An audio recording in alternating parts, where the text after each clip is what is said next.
When you tell people that you work in aviation, the first thing they assume is that what do you think they assume? Pilot. They're a pilot, right? Yeah. But we went to the Bureau of Labor Statistics and we looked at their website, and there were 867 professions that existed in the aviation industry. So pilots. Somebody else told me that recently, that over 800 jobs in aviation. I did not know. Yeah. Yeah. And so pilots are literally 0.1% of the profession. No way. Really? Right? They're just one of the 867. Sure. And so, as I said, when I was at Southwest, it was like, here are all these other professions that exist. And if you have just an interest as a student, like if you like music, you shouldn't necessarily go become a pilot. Maybe you should become an acoustic engineer and build headsets for pilots, Or if you like to paint, well, aircraft need paint too. And in fact, there was just like this, I kind of discovered this while I was writing. There was like this company that came up with this breakthrough new paint that would make it lighter on airplanes. And I was like, see, we need people also working on those things. And so going back to Dream Soar and us doing outreach, we figured if we could empower companies around the industry to do their own outreach in their own neighborhoods, they could talk about their best work and inspire those students. And then in the middle is the bridge, because we already know that the employers are there who will employ these people. Hello and welcome to the Business Aviation Collective podcast, sponsored by LD Aviation. Today, we get to talk to Michael Wilds. Michael Wilds is a corporate pilot. He's also the COO of Dream Soar, and he has a ton of writing and media experience that we're going to hear all about. Welcome, Michael. Hi, Lindsay. It's great to talk to you today. Yeah, thanks for taking some time to chat with us. And I love all of what you have on here, all the different media and articles that you've written, and your website, which is michaelwilds.com, in case anybody wants to find him there. But Michael, let's start out, as I usually do, is how did you even get into aviation? That's a good question. So I'm originally from Jamaica, and I have grandparents that live in Toronto, so Canada, and grandparents that live in Miami. And so growing up, naturally to go see your grandparents, my parents would have us travel. My parents also traveled a lot for business while I was younger. So they would go to, I remember my dad going to Japan for a couple months for like a study program, not a study program, but like a work program. My mom also going to like India and just different places around the world. And so early on, this was like pre 9/11, you could go to the airport, walk up to the airplane and, sit in the cockpit, or also go to the looking deck and just look at airplanes taking off. And so I think those were sort of like the formative moments of me discovering aviation. And if you talk to most pilots, they always know that they wanted to be pilots, So I was that one kid in school who, if you asked me what I wanted to be, it was to be a pilot. So Jamaica doesn't have general aviation as, I would say, widely as it is here in the US, airports everywhere. There are a few small airports, but I knew that if I wanted to become a really good pilot, I should probably try to come to the States. So when I was 19, I moved to America to go to Embry-Riddle. And that was one of my questions I was going to ask. What is Jamaica like in general aviation? Are there schools you can go to school for it? Yeah, there is a school there, or there are a couple schools that are there. But when you think about your pilot career and the infrastructure that you need to support it, that's also important. And that, when I mean by infrastructure, I mean like the fleet of airplanes that need to be operational, and the resources in terms of like airports for cross countries and flight instructors. I kind of wanted that in place more so than just my dream driving it, if that makes sense. And so Embry-Riddle is like the best place to go do that, because if an airplane breaks, there's another airplane that you could hop into. If a flight instructor leaves, there's another flight instructor that you could leverage. And so I wanted to be in a system where I didn't have to worry about those rest of those things. And I wasn't going to get that in Jamaica, frankly. It's interesting you say that. And I was kind of curious because I got my private pilot license in Venezuela, a little bit bigger. but similar type of problem. Not a lot of general aviation airports, not a lot of schools. There was like 2 schools. So yeah, while I started there, I definitely didn't end there. And on top of that, now this is dating me, but it's been many years, there were no women in commercial aviation, like none at that point. So they kept looking at me like, why are you even here? Yeah. Anyway, I totally get the infrastructure. That's a good point. Okay. And I was going to say I wasn't alone because one thing that's unique about Embry-Riddle is how large their international student population is. I remember when I eventually became a flight instructor and got my M.E.I. and I was like teaching on the multi-engine team. And that was sort of like the senior team of flight instructors. And the team probably had like 20 flight instructors among the 200 wider instructors. And I would say 90% were foreigners, people just from different countries. In fact, there was one year while I was an instructor where I flew with students from 80 different countries. That is so cool. Yeah. Yeah. And so kind of meet all of them. Yeah. So that was probably the highlight of being a flight instructor, is meeting people from every different country and realizing that the single like thread through everything was just our love for aviation, you know? Yeah. Passion for aviation worldwide. Yeah. Very cool. Awesome. So at 19, you came over to the US and you started your career flying. Yeah. With Embry-Riddle. Excellent. So that's like a 4 or 5 year program. And then where did you go from there? So it's a 4-year program. They have a bachelor. It's called a bachelor's in Aeronautical Science. I did 2 internships at Southwest Airlines, so I turned it into a 5-year program. Nice. And so just, as I said, growing up in Jamaica, I didn't have the infrastructure. And so even though I knew I wanted to be an airline pilot, or I thought I wanted to be an airline pilot, I still didn't know what it was. And so doing an internship was essential for me. And so I would say the internships are the best things that happened to me, because I really got to see behind the scenes of how the rest of the industry, how most of that side of the industry work. And Southwest is just like a great place, great culture. It turned out during my first internship, it was also like a pivotal moment for the airline, because there was this right amendment that was being repealed. And so the airline was also undergoing a rebranding. And so being able to see that on like the first day was really cool, because, when you're a pilot, you kind of just think about the day-to-day of flying, but you never really think about the legislations that might affect your career. And so to see the right amendment go away and Southwest be able to fly more nonstop legs to different states was really cool. And then I did another internship where it was technical development for pilot training course. So, iPads had just come out, and airlines were trying to figure out how to now consolidate flight bags and training. And so I worked in the department where they were building online training courses for the pilots, as well as shipping the iPads to the pilots. Yeah. And so very interesting to kind of mingle that with my flight training. And it really helped me give me like a target while I was in college, to know like, oh, there is something at the end of like, going to classes every day and doing all this flying. Very cool. So do you think that was kind of how you started getting into like the media side of things, or was that a love you've had? That's interesting. Yeah. So again, going back to growing up, I knew I wanted to be a pilot. And one thing I noticed when I got to Embry-Riddle, a lot of my classmates, they were able to spend their pre-college time going to their local general aviation airport and doing Young Eagle programs or stuff like that. But there wasn't that for me. And so I kind of spent my early teenage years delving into media.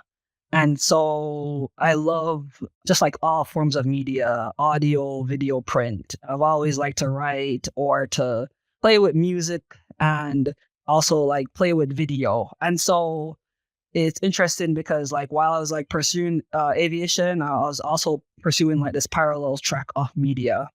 And every step along the way while I was at Embry-Riddle was also playing with media. Getting the internships at Southwest came from my media capabilities. The first internship was a pilot internship, but it was for technical writing. And that came from the fact that I was the managing editor for the Avion newspaper at Embry-Riddle. Very cool. Right. That's so awesome. yeah, even to get into college, I had produced like a short movie on my life and sent it off. Fun. Yeah. Yeah. And so media has kind of been like the parallel track that has gone along with my flying career. And I would say media has probably opened more doors than flying. Interesting. Very cool. So the Avion, that's the name of the magazine that Embry-Riddle has. How often was that published? It was weekly, I believe every Monday. And then in the summer, it was every week. Okay. Yeah. Oh, very cool. Yeah. So I see that, and then I see it translated over here to some of what's on your LinkedIn, which is Flying Magazine. And all of us know Flying Magazine. What did you do for them? So I was the business editor for Flying Magazine. So this, I guess, relationship kind of came up like serendipitously. I was in the process of producing a podcast for a friend of mine, Shasta Ways, who started Dream Soar, which I'm also a part of. I recognize that name. Okay, I'm so excited to hear more about that. Okay, I'll stop interrupting. So Shasta was putting out a podcast, which I offered to produce for her, and we were going to go to Oshkosh to promote it in 2021. And so we're at Oshkosh, and I'm in the lunch line, and the editor-in-chief for Flying Magazine, Julie Boltman, was in the lunch line ahead of me. And I like recognized her from social media, so I kind of introduced myself. And there were like no seats in the lunch area, and so we just ended up sitting down together, and we just started talking about like media and different stories back and forth with each other. And it turned out the magazine had gotten bought and was being announced at Oshkosh, but she didn't say it yet. She sort of like hinted at it. And I still wasn't even paying attention to it, but I went home the next week and I like sent her an email to say, hey, nice to meet you. And she emailed me back an application based off our conversations. I was just like talking about, like the things I was interested in media. And so I was still working as a check pilot at Embry-Riddle, and I was in the process of becoming a resident here. And so I would be able to move on and work more broadly. But in the meantime, they invited me to start writing a weekly column about being a flight instructor. And so I launched the What a Flight Instructor Wants You to Know column for them, which I wrote weekly for a couple months. And then they invited me to come on board full time. And when I joined, they asked me to be the inaugural business editor. And so it was covering the business of aviation, which I did for about a year and a couple months, and just wrote widely about everything that had to do with business aviation. I wrote over 330 stories in that 1 year. Wow. Oh my gosh. That's great. So you're a good writer.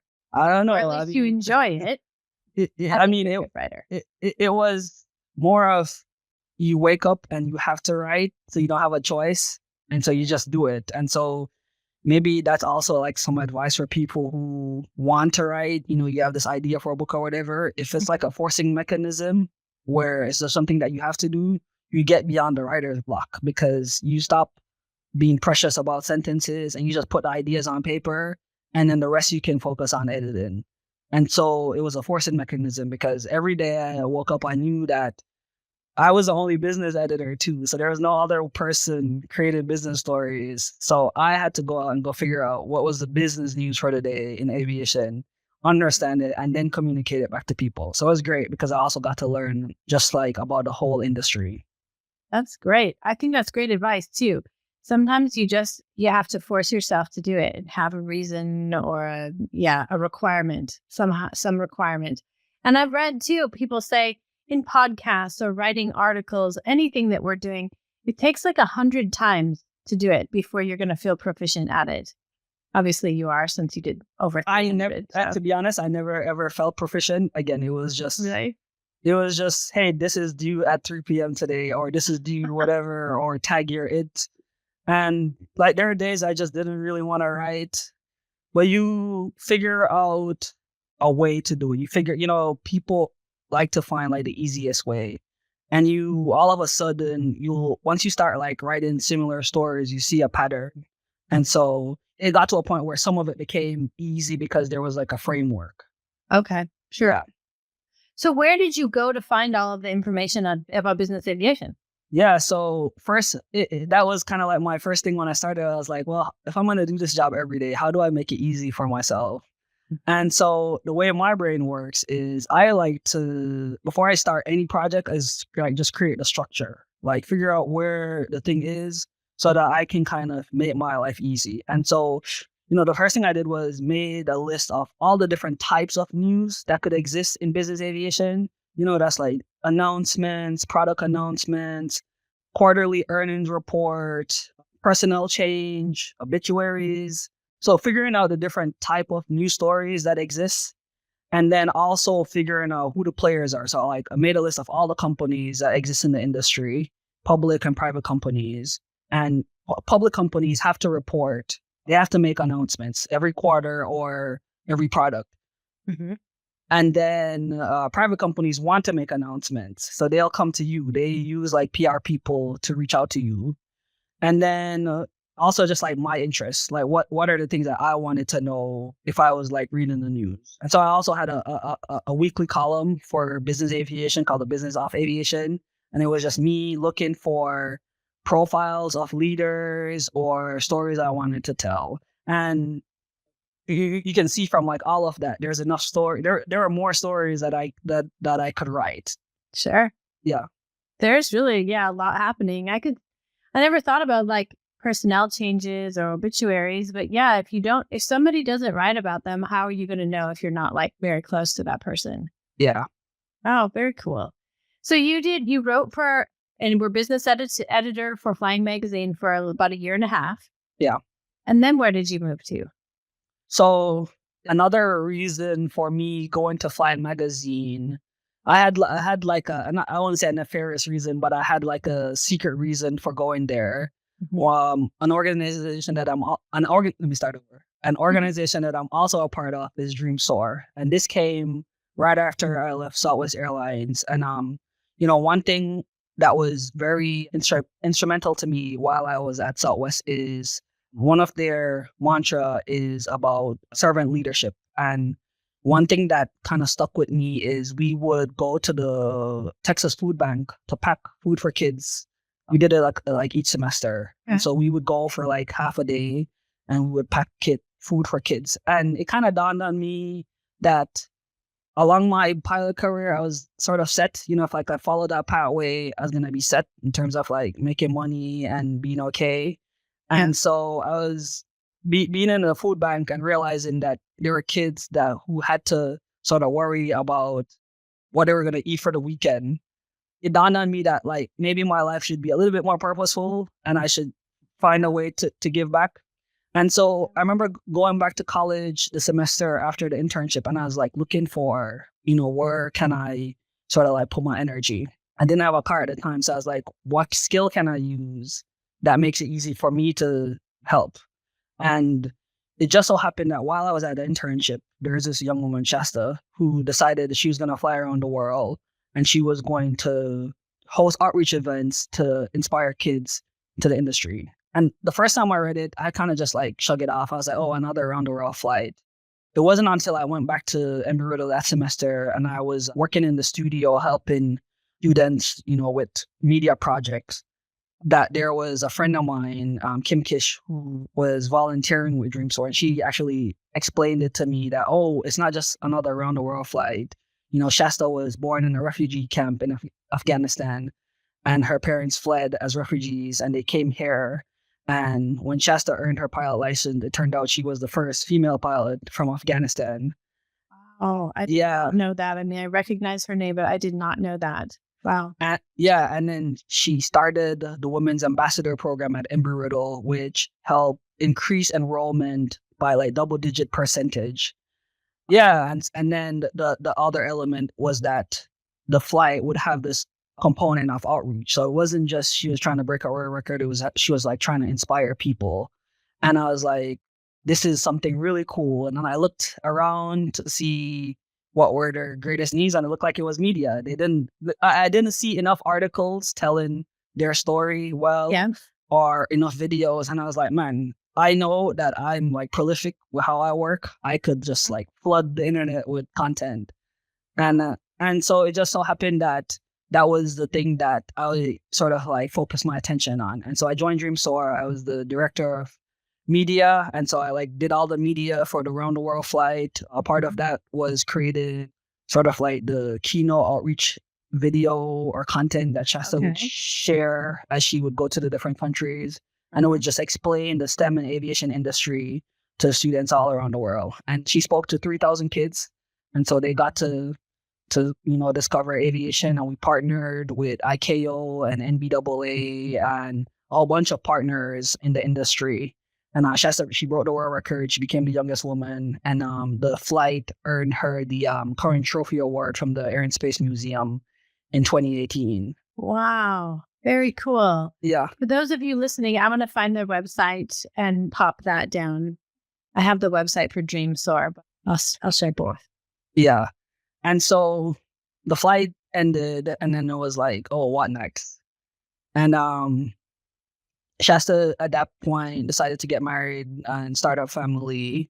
And I was then still at Embry-Riddle working on I just became a flight instructor. And then I was working on my master's. I got a master's degree in logistics, supply chain management. And that's awesome.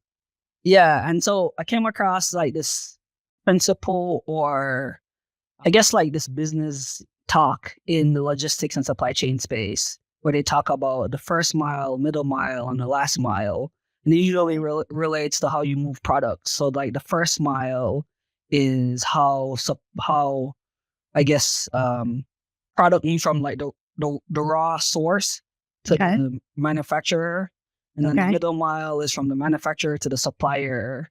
And then the last mile is from the supplier to the person. So last mile, to make it simple, last mile delivery is sort of like how you can order Uber Eats, or how you can order on Instacart, how people can take things directly from the store and bring it to you. But remember, like 5 or 6 years ago, that wasn't really a thing. No, yeah. And before, It's kind of a cool invention. I love that it's there. I live in a tiny town, so we don't have it here, but it is a really great invention. Yeah. And the middle mile before that, it was just that, I don't know if you remember when Amazon Prime kind of like became really popular, where you could get like 2-day shipping. That was sort of a function of that middle mile, where things were moving from warehouses closer to communities, so that it would be a lot easier for you to just go on Amazon and order a toothbrush, and you could get it in like 2 days. So that's the middle piece. That's the middle piece. And then the first mile is obviously like just making it easier for that stuff to be made and being in a warehouse.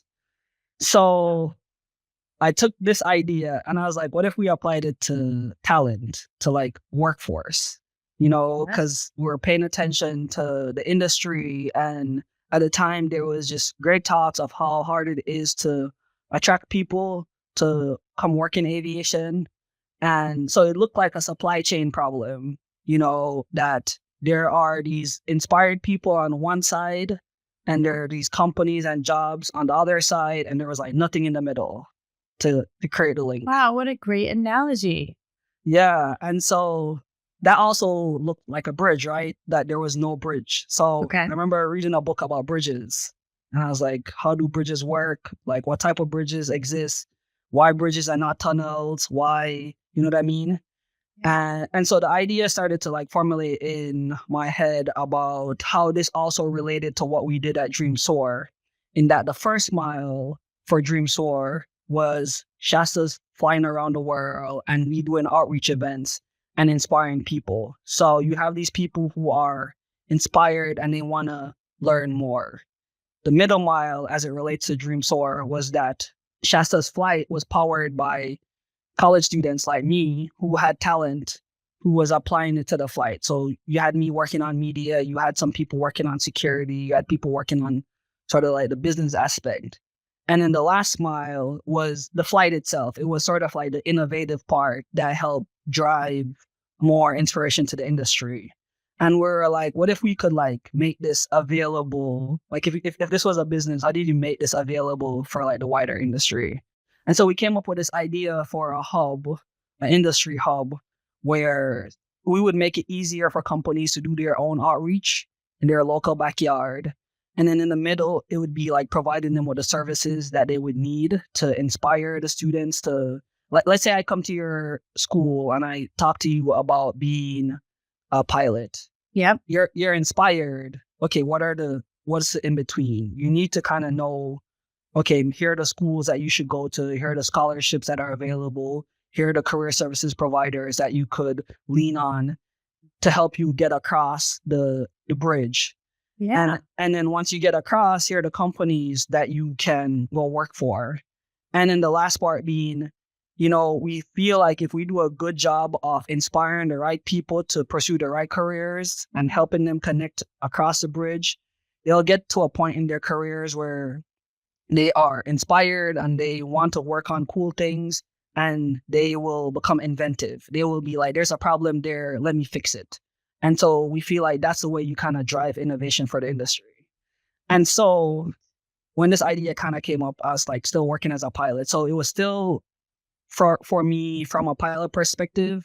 And so becoming a journalist was actually the thing that was going to help me understand the rest of the industry. Who are all the other players? What's happening on the airframe side? What's happening on the aircraft seller side? What's happening on just all the different players?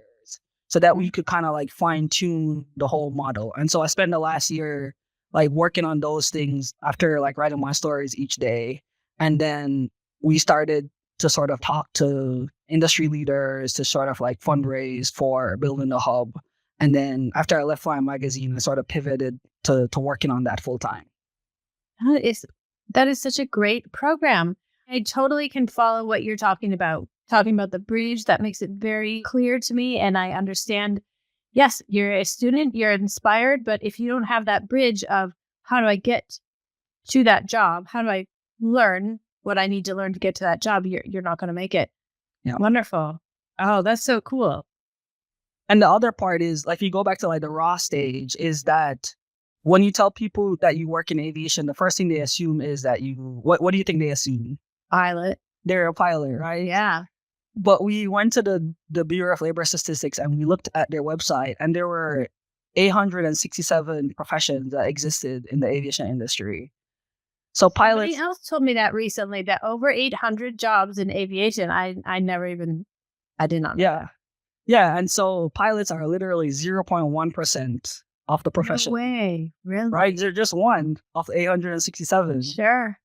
And so, as I said, when I was at Southwest, it was like, here are all these other professions that exist. And if you have just an interest as a student, like if you like music, you shouldn't necessarily go become a pilot. Maybe you should become an acoustic engineer and build headsets for pilots, Or if you like to paint, well, aircraft need paint too. And in fact, there was just like this, I kind of discovered this while I was writing.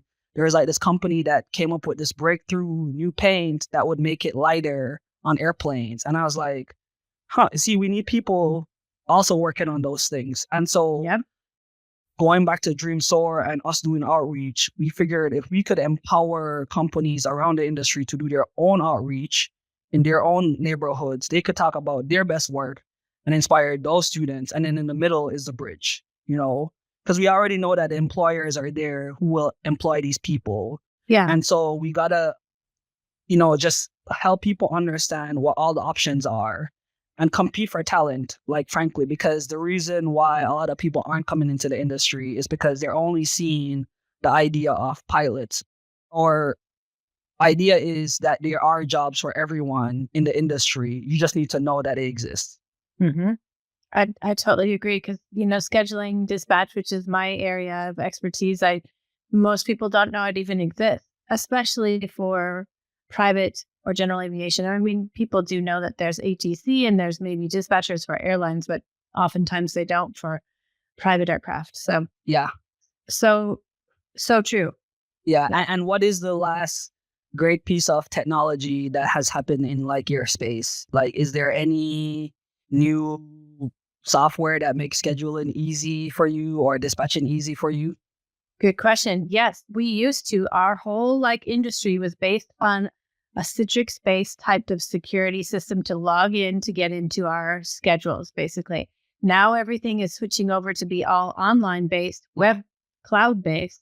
Yeah. And it's way more secure and way easier. So yeah, that was a huge technology change. And now it's been in the industry for a while, but we do see new up and coming stuff all the time.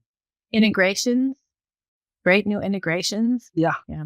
Yeah. So you're hitting on the point. And this kind of goes back to sort of like when the idea was sort of coming together. I was reading sort of like the early days of the computer, like when Steve Jobs founded Apple. And he was just talking about how the computer was going to be what he called the bicycle of the mind for people, because he was reading a story in Scientific America, and he was saying they measured how productive different species were. And there was like the lion, and then there was the whale, and then there was like the human.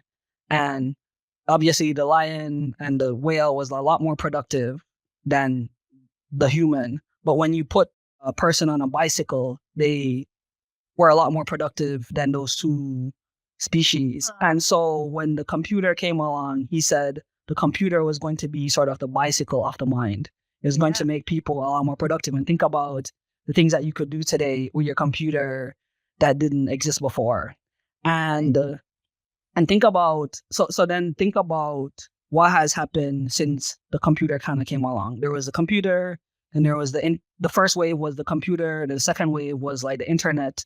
The third wave was mobile. And then the fourth wave was cloud. And now you have like AI. Mm-hmm. But like in a lot of ways, aviation as an industry, as inventive as we've been in building an airplane, we're still in sort of like the first phase. If you look across the industry, like there are a lot of companies in the industry that aren't even online. They don't have like a tech infrastructure. So there's so much innovation that needs to happen in the space, cloud-wise or mobile-wise. And so we like if we are going to kind of pull along, we need to inspire young people who already have interest in a wide range of things to kind of come into the industry and like invent. And so that's kind of why I asked about that, because there's like so much for us to work on. It's so true. There are pilots flying airplanes that don't have certain technologies in the flight deck. Same with, we work with flight departments who are maybe still handwriting on paper their schedules. Yeah, there's a lot of room for improvement in all different areas. Yeah. That is so cool. So is that's your full-time work that you're doing right now with DreamSoar? Or are you flying? You're kind of doing two jobs. Yeah, so I'm doing probably 3 jobs. I like to stay busy. So we've been working on the hub, but I also wanted to go back into flying a little bit. So I did go back into flying this year, started working as a corporate pilot in the fractional space.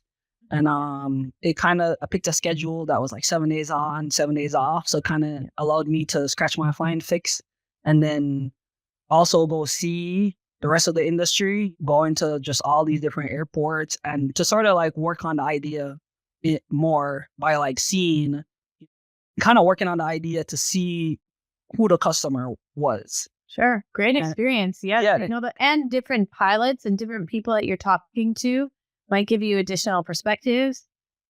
Exactly. Going to the regional airports, because in business aviation, you get to leverage all the airports around the country as opposed to just the one that provide commercial service. So sort of seeing just who the people on the ground were and what is it that we're promising through the hub.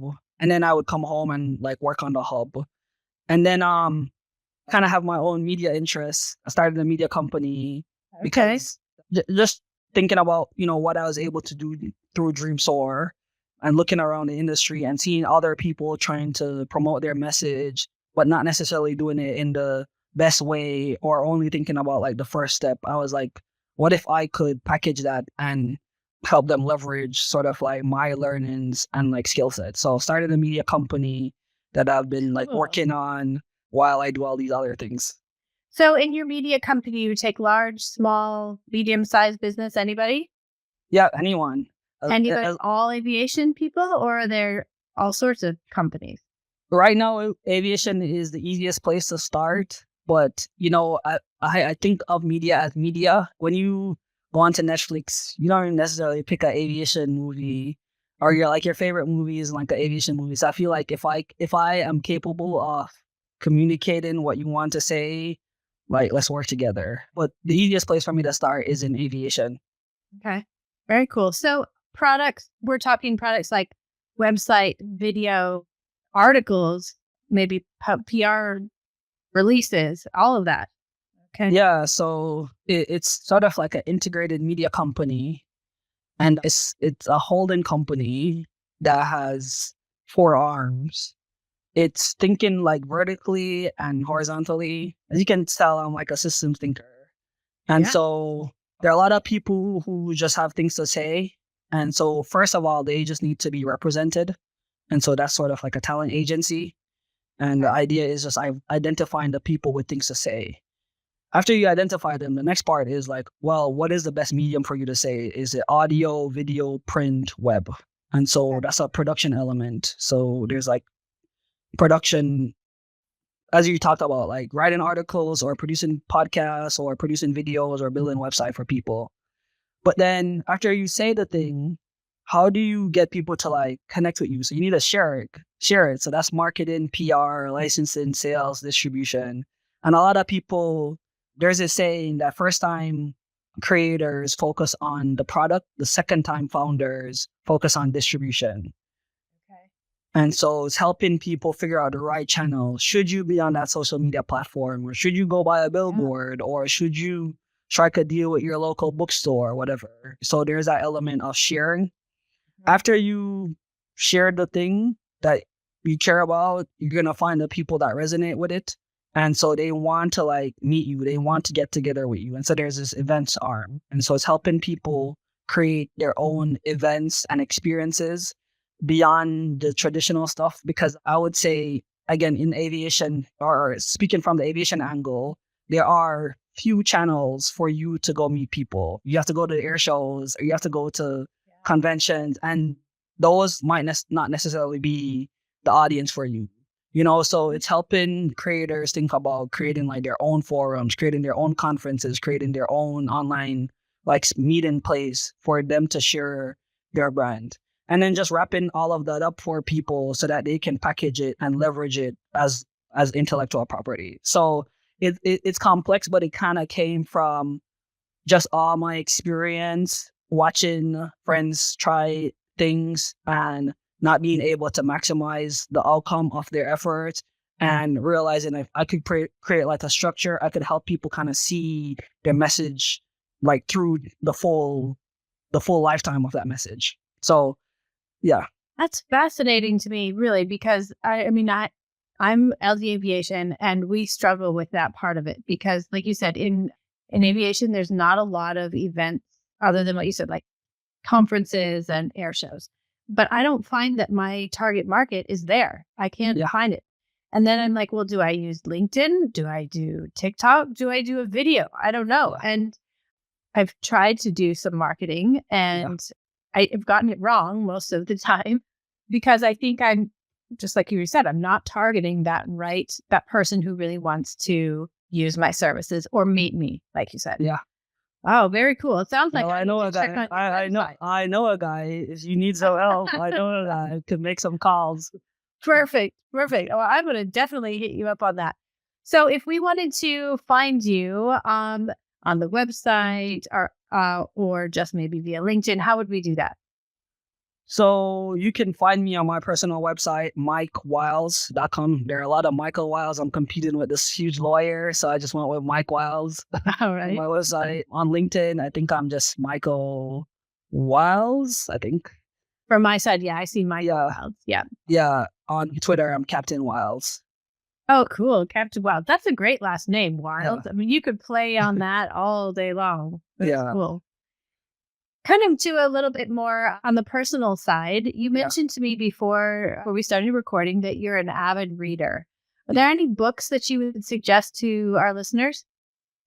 Yeah, I like to read widely, and I have like this nerdy reading system that's kind of based on, I know, A everything. system? Like a I have a system. It's like, okay.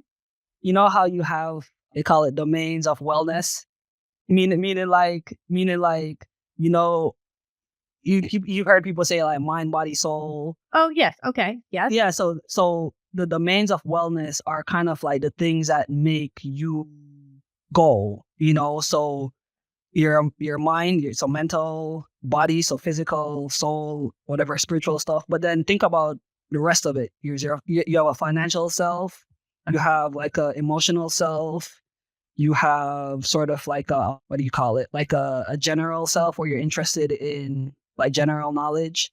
Okay. So there are all these domains of wellness that you have.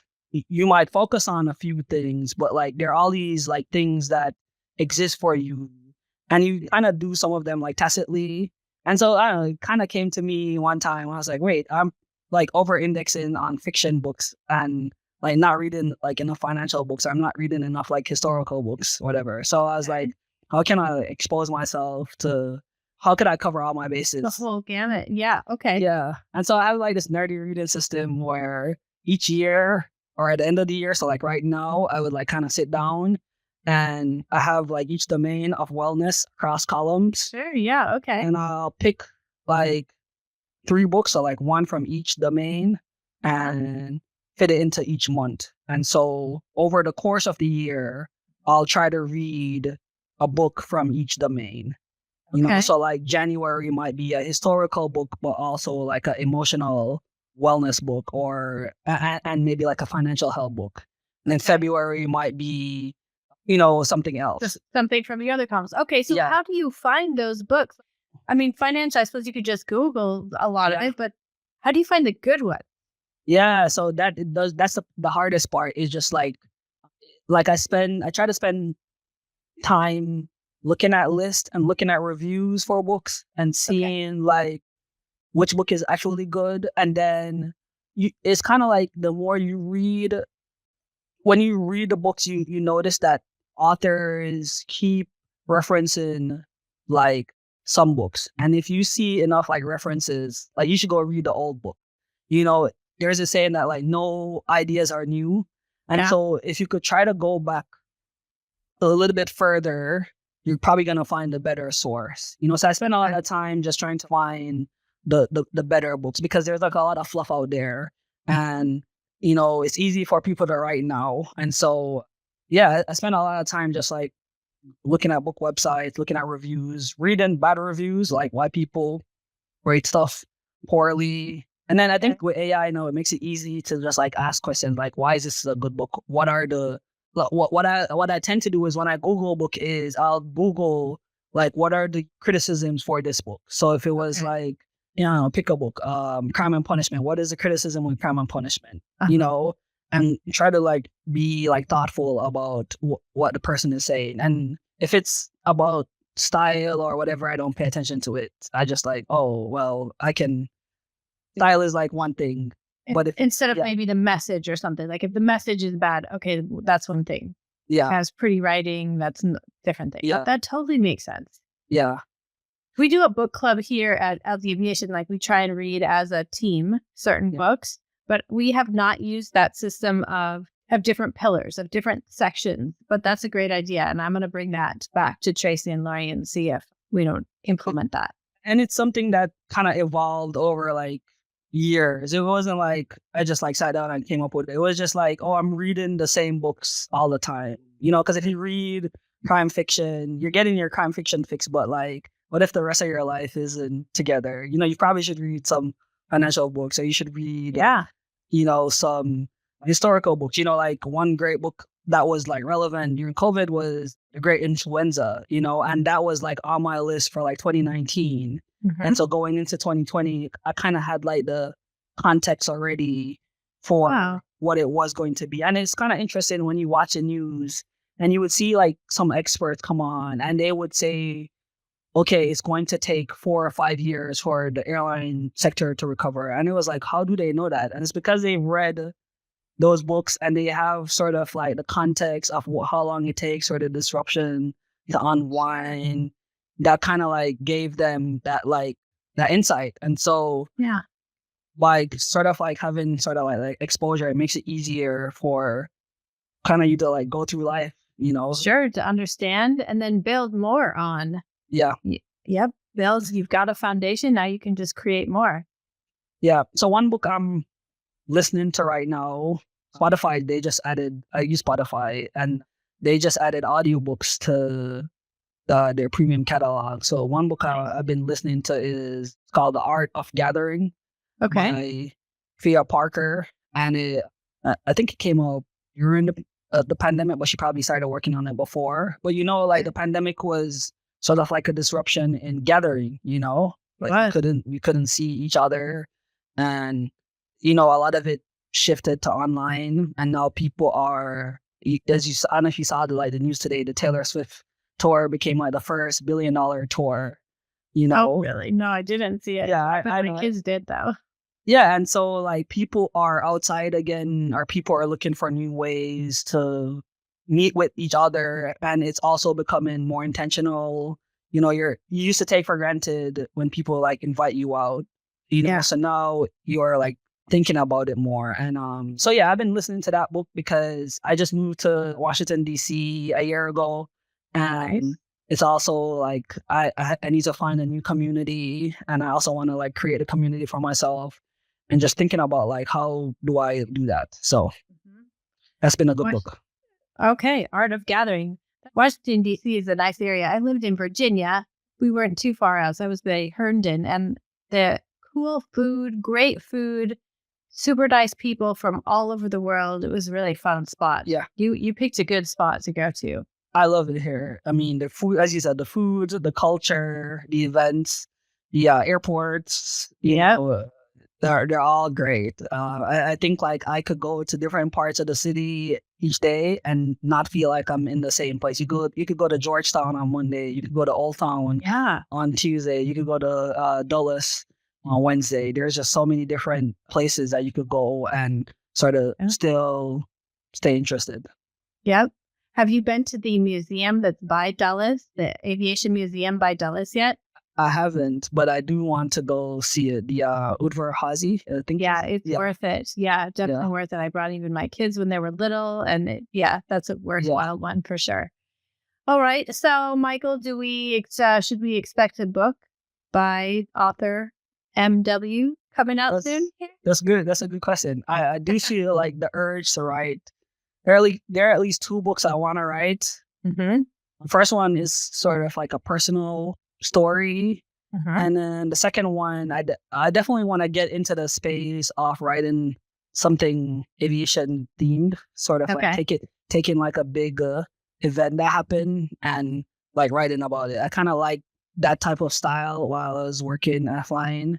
Like one story I wrote about was a supply chain issue and just figuring out like why we couldn't find rubber and how that was grounding airplanes. And so that there are all these ideas that I've written down, and I'm trying to figure out how to. I'm a little bit like intimidated about like starting the process.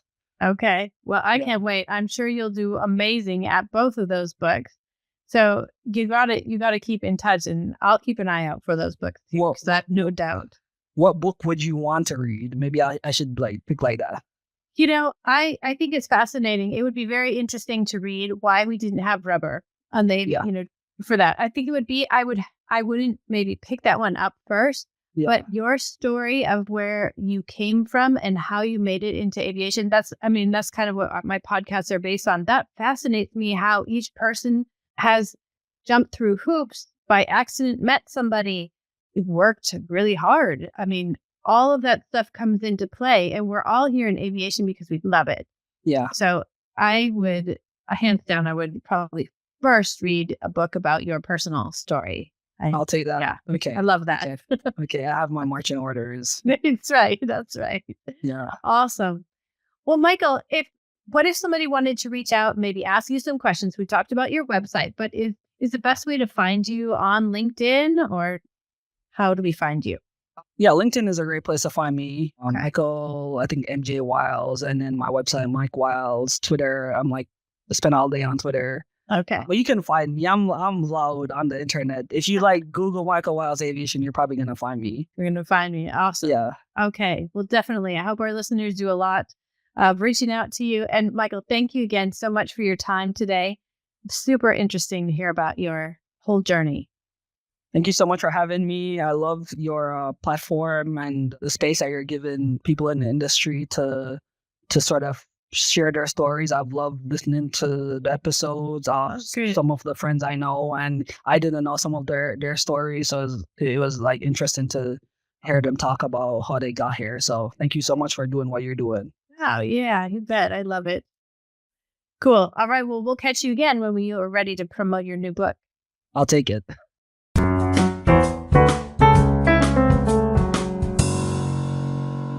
Thank you for listening. Please stay tuned for more episodes and check out our website for up-and-coming podcasts. This has been a production of the Business Aviation Collective, sponsored by LD Aviation.